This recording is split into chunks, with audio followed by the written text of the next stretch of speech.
that was the year where they introduced something called an average inflation targeting. So in general, the Fed has a 2% target line for inflation. If you've read anything about any of the numbers, you'll always hear that they're seeing how much above or below that level it's at.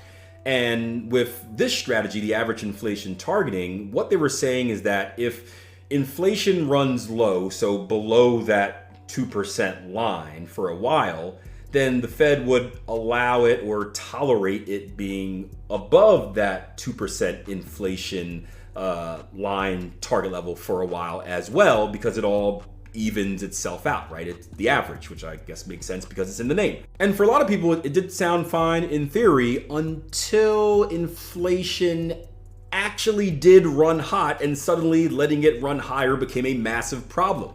So I forgot who said this, but someone made a great analogy. It was like, imagine rushing your kid to the hospital because they have a fever of 110. 110 Fahrenheit, that would be, I think, 43 degrees Celsius for you weirdos that use that. Yeah, I'm talking about you guys in the European Union and Canada and Australia and New Zealand and Africa and Asia and South America and most of the world.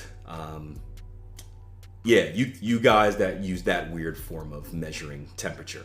Anyway, back to the point. Imagine me rushing my kid to the hospital because he had a fever of 110, and then the doctor sending him back and saying like, well, for the last 2 weeks, he was running a little bit below 98. So, it'll even itself out. Just go home. But it's like, what? Wait, no, that makes no sense, right? He's in trouble now. Why are we basing what he was doing 2 weeks ago off of the immediate danger? So that's kind of the similar thought process of the average inflation targeting thing.